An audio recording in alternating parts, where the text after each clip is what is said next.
It's OneNation here on One Soccer, brought to you by Tony Bed, Andy Petrillo, Jordan Wilson. Trills and Wills here with you. We're going to be going overseas. We're going to be spending Where are we going? I don't know. You never told me we're going anywhere. Europe, somewhere in Mallorca. We're going to Mallorca? Yeah. Ooh. Apparently, Hold on. Larin's got like couple extra rooms. Who's paying for this trip?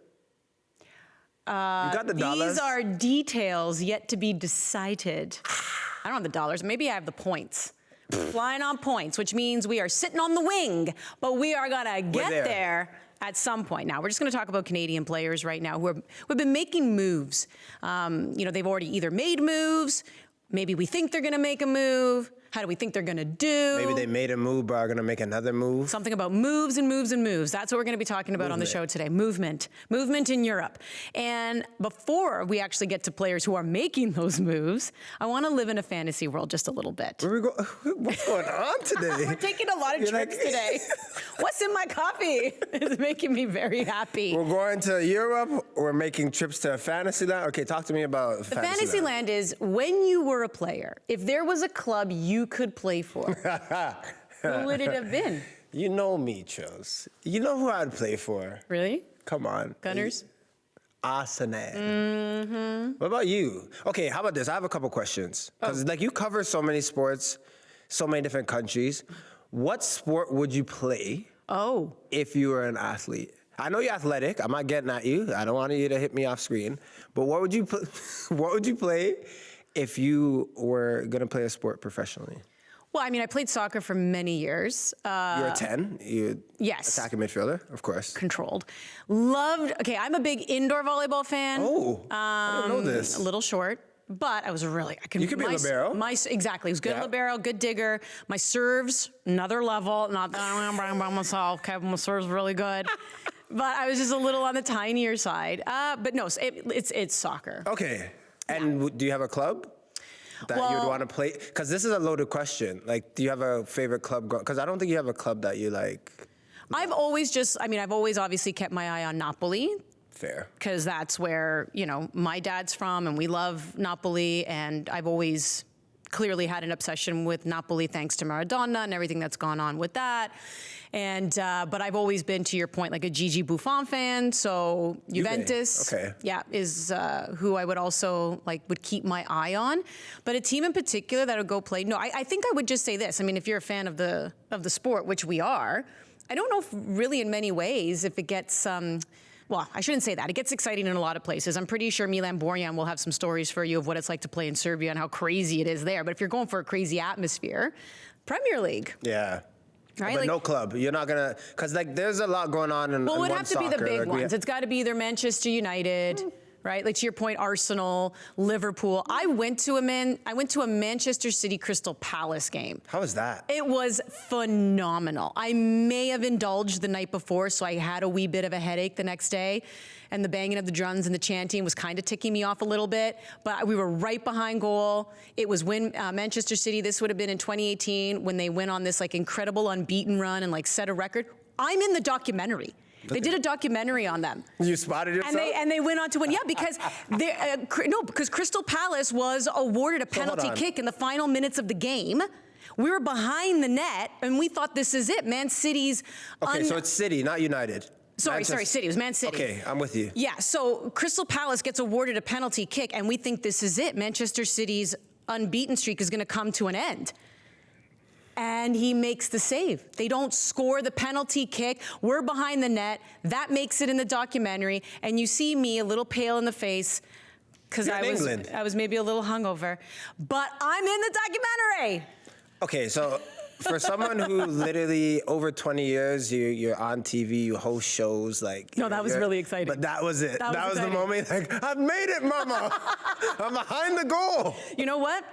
Maybe I'm going to there's a photo. I'm telling you right now. Find it. I believe you. Put the photo up. I actually took a screenshot. And I shouldn't ignore the fact that my husband was next to me as well. But it was really about me being in the documentary. So you saw both of you, but you're like, I'm on TV, not we're. Yeah, not we on TV. I'm on TV. Sounds right. Okay. So enough about me being in really impressive documentaries. Let's talk about these players who are doing impressive things on the pitch, and we have to start with Alphonso Davies. Once again, with Bayern Munich, the team that's always the favorite to do really incredible things. Do you think that there's a chance that he ever moves? His contract goes to 2025. And Bayern's been good to him. Bayern's been great to him. He's won many things with Bayern. Would you like to see him stay, get an extension? Or do you think there's a possibility he could end up in La Liga? Because we keep hearing about Real Madrid? I've been consistent, yeah. It's not just him going to La Liga, it's him going to Real Madrid. In particular, Galacticos. I think he's leaving. The question is when. Are you doing another season as Alphonso Davies? Look, he's only 22, which is crazy because we've been talking about this guy for at least 5 years, steady, consistently. And the talk about him has just grown and grown and grown just because of his level and the way that he plays, the fact that he's winning titles, and the fact that he's regarded, whether people want to say second or third, you don't even go past third left back. Most people would say he's the best left back in the world. Okay, so let's just start there. I think he's leaving, though. I just don't know when. I think maybe it's playing half a season, maybe playing a full season.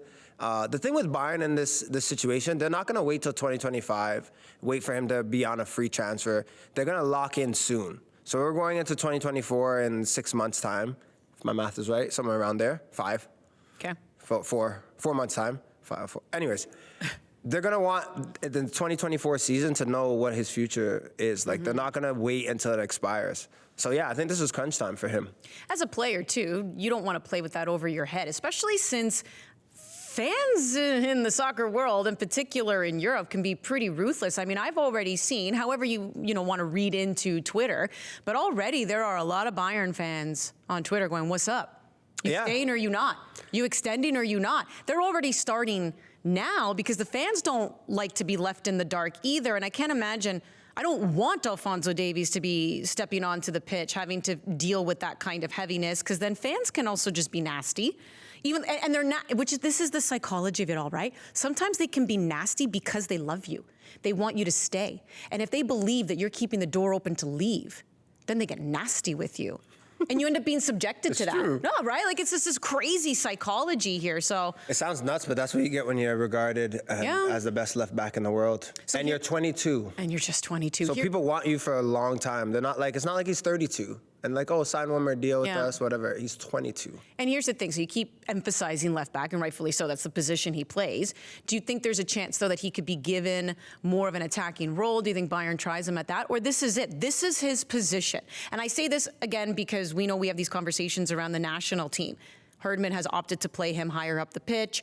We hear that Alphonso Davies likes being more in that attacking role. But given that he is just so sublime at left back, do we just keep it that way? Is that just who he is now? Is he a left back player? So we've talked about it on One Soccer today with Adam Jenkins, Oliver Platt, Gareth Wheeler, yourself, myself. We talk about it. And I'm going to stay consistent with saying that he would be a very good winger, but he would be a phenomenal left back, left wing back, whatever, just deeper on the pitch. The reason why I say that, I think Alphonso Davies thrives when he when he has 50 yards to cover. When you have to take on a player and you can't really show your speed in the same way, and you have maybe a tighter area to move, it's more difficult. For him, he thrives when he can gallop, when he has area, real estate, when he has room. So even if he does take a bigger touch, he can still kind of make it up and cut in and create things. He has more space. He's isolated 1v1 on the wing. Sometimes as a winger, there's just a lot more you have to deal with. When do you come inside? You have a player coming in to help when you go, so you're really 1 against 2. It's just all these little things. I'm not saying that he's not competent. I'm just saying that he would be very good on the wing, but that is his spot worldwide if he plays left back. And because he's so young, there is a lot to learn. He's already exceptional. I think that goes without saying, but I know that the best athletes in the world are always looking to take that next step. And if we go back to a recent competition, of course, which would be the CONCACAF Nations League and playing on the wing, and we know the Americans were pretty much subduing him to the point where Herdman had to switch him and Richie Larea, right? Because he was just getting shut down by the Americans. So other teams, as great as Alphonso Davies is, they too are pretty good, and they know how to shut him down. So what do you think is something that he would have to work on to continue to elevate his game? I think it's something when you're 22 that you still, even though he's played so many matches, had so many appearances, it's just knowing the nuances within a game. I think when you start getting, I don't even want to equate this to age, it really is experience. Some players have started at big clubs at 17, and by the time they're 23, they feel like they know the rhythm that they need to get into matches. But I think as a player, when you're playing as a wing and you're a luxury player, and you have to create something to get product, it's almost, you get into a rhythm sometimes if it doesn't work for the negative. Like if you take on a player but he stops you, you're like, oh, okay, next time you try, he stops you. Or you cross the ball and it goes over everyone. You get into a rhythm that way. I would say for him, it's just about that final product, that consistency, which is almost easier for him to do from a deeper position, playing wing back, playing left back. But when you're a winger, everything for me is on your numbers. How many balls do you put that are dangerous in the box? How many times do you get a shot on goal? Do you set up someone else? It's all about numbers in the attacking third for me. Yeah. So I think it's just that last little detail, which is the hardest thing to do in football, Tros. It always is. It's just, the finer details to just get to that next step. It's like when you're trying to lose weight and you plateau at after losing 10, and then the last 10 are the hardest, I should say. Well, this is why I played defensive midfield, center back, and that's why you played the 10, because you can handle that type of pressure. Give me the ball, I'll make it happen. Me, I'm like, yeah, I don't mind being a working bee. I'm just giving the honey to the queen bee and just chilling. Yeah. Well, queen bee scoring some goals. That's Jonathan David. I mean, okay. This is a guy He's who queen bee? Queen bee. I love it. Queen bee. 24 goals. I mean, 24 goals in 37 appearances with Lille. When you're putting his name in the same conversation as Lionel Messi when it comes to who's scoring in the French league, you're doing something pretty special. Ligue 1 has been his league for at least 3 seasons now. Yes. Like in terms of a name that you have to bring up when you're talking about goal scorers, you got to bring up Jonathan David. And there's been talk that if he does move, it'll probably be later, because that's just the way it works. You try to see what other big dogs move first, and then maybe he's the guy that could potentially move. But do you think it would be, considering that you've just said he's been there for a couple of years and he's proven that he can be a goal scorer, top goal scorer, right? He's won the league as well already with Lille a couple years ago. So he's won the league. He's been up there with top goal scoring.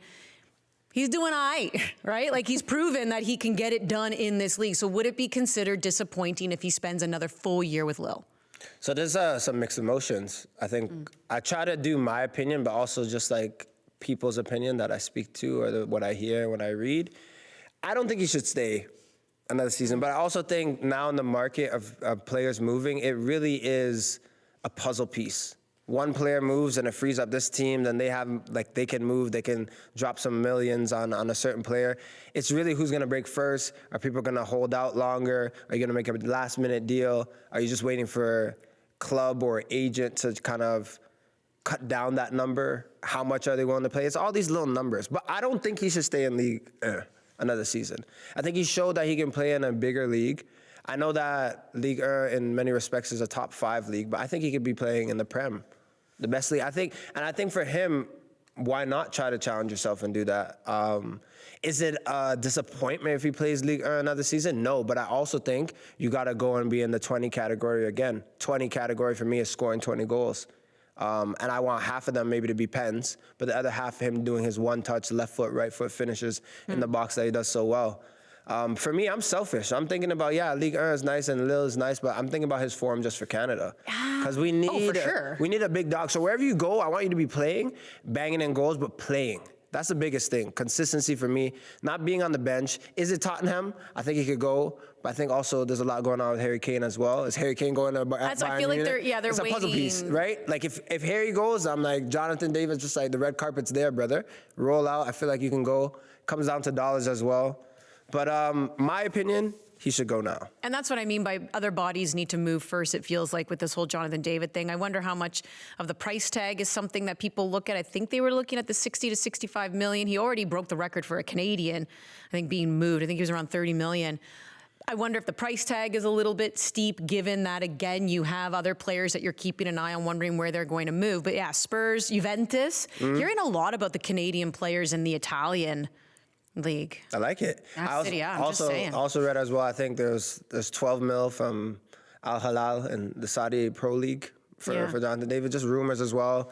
Is that a price tag for him to go? I don't think he should do that. I don't think he's at that point in his career to be going to Saudi. I think he needs to go to a bigger club. Saudi's going after a lot of players. You know what? I told my brother yesterday on the phone, I said, man, if I played a little bit longer, maybe at a better level, would I go to Saudi for a year? Absolutely. And remember that Mallorca trip you were just talking about? You're saying, ooh, should I use my points? I said, Chills, I got you. You pack up John's stuff, we going.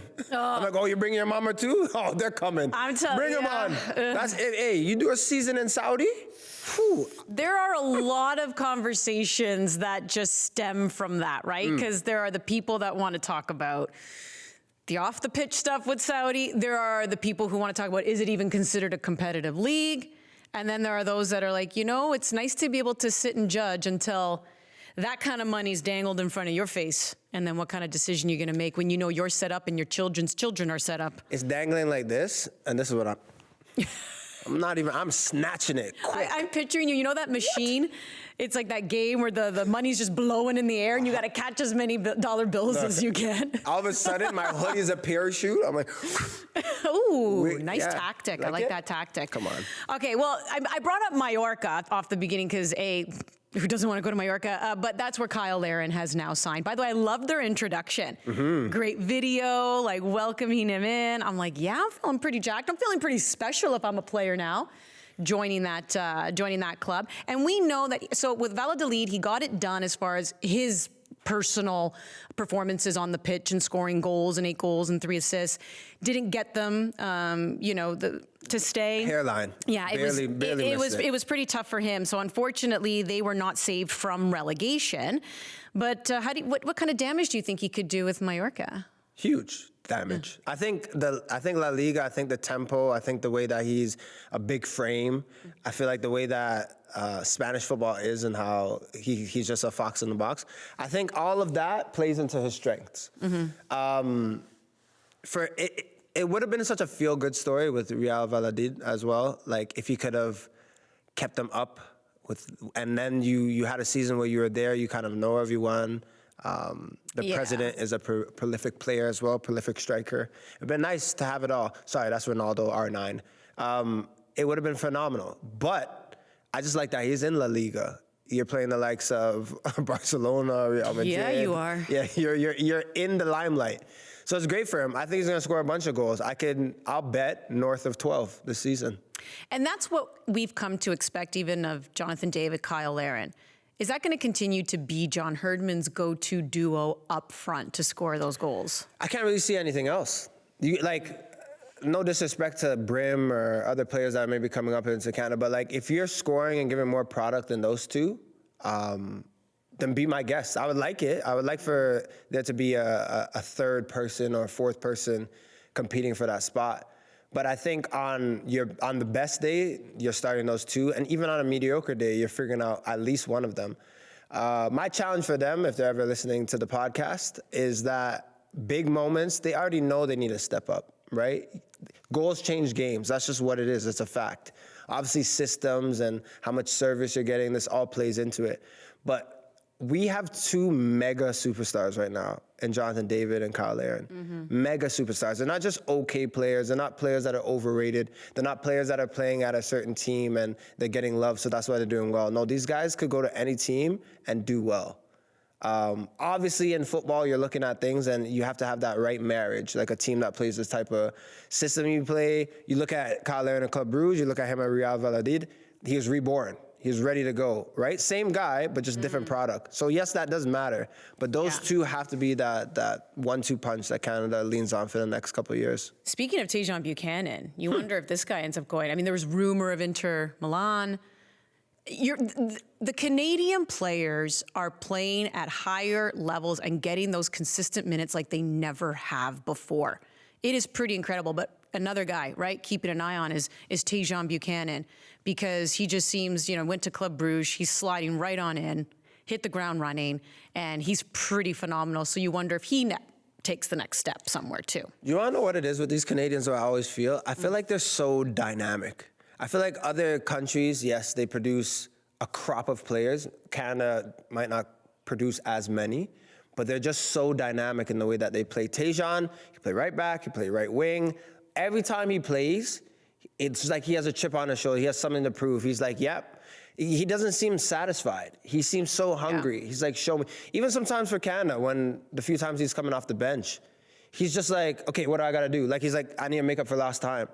I love that. And I think that's why he gets in those conversations about moves, and he's going to continue to do that because he has that dogged pursuit. He keeps that up, the sky's the limit for it. And you talk about that, but like, how much higher can he really go? Like, he's already in talks with, he's right there, right? The next move is that big money move. And it's not really about the money, but it's also just that competition. Mm-hmm. So if he can get that week in and week out, he's a shooting star. We've definitely seen moves on the women's side. Let's talk about 100%. And speaking of significant moves, so Jessie Fleming was already with Chelsea. Last year, she was joined by Tajon Buchanan. And then in this offseason, Ashley Lawrence. Come on. Now joined Chelsea.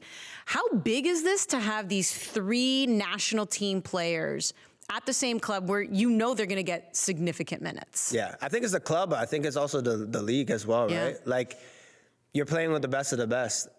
Going into Canada camp, it should almost be easier for you now. Like, things should be, no disrespect, but when you're going to CONCACAF, things should slow down. You're playing week in and week out for not even guaranteed spots, right? Jessie Fleming, Tajon Buchanan. Like, for us, you're thinking these 2, Ashley Lawrence, those 3 are like shoo-ins. Like, you can't really pick a 11 and count them out. You could pick a Chelsea 11 and count them out. I know that sounds crazy to say, but there are that many superstars on the squad. There are that many. Sam Kerr plays for Chelsea. Like, there are that many players that can contribute. So for me, I think it's great that they're there, and they're also staples for Canada, right? Jessie Fleming's a huge leader. Tajon Buchanan, Ashley Lawrence. We talk about the next crop for Canada. These are 3 names that need to kind of carry the weight of a Sophie Schmidt leaving, and I won't say she's leaving, but she's getting older. And Christine she won't Sinclair. be at the next World Cup. She basically said it as much. So right? you need these crop of players to really just make a statement and show how great they are. Ashley Lawrence is so curious to me because the conversations around her, I feel, are the same that we have around Alphonso Davies. Mm-hmm. And we know that Bev Priestman uses her as that left back, but obviously she's kind of more of like that left wing back. She runs up the pitch. I know you like a wing back, though. I do. I love a wing back. I do. I love. But there's been a lot of talk of, does she stay as like kind of more of a fullback? Does she play the wing back, midfield? I don't know. I mean, Ashley Lawrence is pretty versatile. Her delivering to the box is pretty good. That's why you want her a little further up the pitch. I don't know where you see her role being with Chelsea, and if you think that will determine then how we see her used with the national team. Great question. I honestly don't know. I think with the national team, I would love to see her higher up the pitch and just maybe have someone a bit more defensive-minded. But that was all contingent on what I was saying for Canada and the deficiencies during this World Cup in terms of you attack forward, but then Gilles didn't maybe get over, and then there's a space. They counter our counter. There's a space that could be exploited with Ashley Lawrence there. But maybe if she's higher up the pitch, she could still do what she's doing, but she doesn't have the same defensive responsibilities. With Chelsea, I think also a big reason why she's there is because she can play different spots, right? They mix and mingle. Sometimes Jessie Fleming plays on the wing. Like for Canada, I would never play Jessie Fleming there. Why? Because I think Canada has wingers that are dynamic or that can be dynamic on the day. So it's just about matchups. But for Ashley Lawrence, I would like to think that maybe she's playing left back or left mid, but you just don't know. Chloe Lacasse also made a move to a great club. Arsenal. This is very true. But she became a hot topic simply because coming in as a substitute during the World Cup, we actually even discussed on our show whether or not she should be a starter given how dynamic she was, right? She comes on in, she's got a ton of pace, a lot of speed, was really, turning heads with the opposition because, she's left, she's right, she's past them, she's delivering into the box. And I wonder, how much playing time she will end up getting with Arsenal and just what this move, means once again to have a player, to your point, in the Women's Super League and have her also be with a significant club in Arsenal. Well, first of all, for Chloe Lacasse, you chose the right club. I'll say that much. From our Gunner fans out there, I love you. This is our year. This is our year. I say it every year. Anyways, no, I think just, you hit the nail on the head, Charles. I think better competition is just iron sharpens iron. You can get week in and week out. It's not so much about playing on the weekend. It's just about that training environment as well, the stuff that you can develop, right? Chloe Lacasse scoring goals the way that she's done throughout her career, it's always been at a decent level. But now this is a big stage. So how can she come and perform and show how good she is? Do you have time to talk about Jessie Fleming quick? Yeah, you want to say Jessie Fleming? What do you think for her? Because Jessie Fleming is a talent. But for Canada, for me, they're missing goals. her playing at Chelsea, what do you think is the biggest thing that needs to happen this season, like for her? Is it good enough if she just has a good season and plays, or does she need to start banging in goals as well? Well, to me, she's always been the creative playmaker, and she's just been somebody who's really good at kind of feeding you the ball. Of course, anyone who scores goals, that'll help your confidence immensely. So what I say, it'd be nice to see her score goals. 100%. I do think in some ways that matters with the Canadian national team because we've figured out pretty quickly this is going to be scoring by committee. Christine St. Clair is a generational player, and it's not like who's just going to fill her shoes. That's tough. 5 people probably have to fill the shoes of one player. That's how significant she's been for the national team. So does it help that Jessie Fleming can score goals? Now she's proven she can do it. Again, the conversation around the women's team is she can do it around opponents that are not necessarily ranked the highest. I believe she and Julia Grosso, if I'm not mistaken, they were the joint goal scorers at the CONCACAF Championship tournament last summer, which was the qualifier for the World Cup and the Olympics. So she can score. Can she do it against higher opponents? But then I guess the question as well is that if you're using her as that creative player to find spaces to then feed someone else the ball, is that necessary? For her confidence, great, sure, why not? Get everyone scoring goals. But is that, I think, her necessary role? No, that's where I'm looking at a Jordan Huitema. She's been doing that with the club team. That has to translate to the national team. Janine Becky's going to come back from injury. Nichelle Prince, Deanne Rose, they're coming. They were at the World Cup, but they too coming back from injury. That's where you want to see those players. Chloe Lacasse, Evelyn Vienne, now Adriana Leon too. That's somebody as well who's got to find a team where she can get minutes. When she made that move to Manchester United, we were all stoked. And that's always the concern with Canadians playing overseas is, are they going to get the playing minutes? Because if they don't, what's the point? That's what happened. Cyle Larin, when he went to Club Brugge, wasn't playing. Richie Laryea is now back in Major League Soccer, this time with Vancouver, because once again, he's not getting that playing time with Nottingham.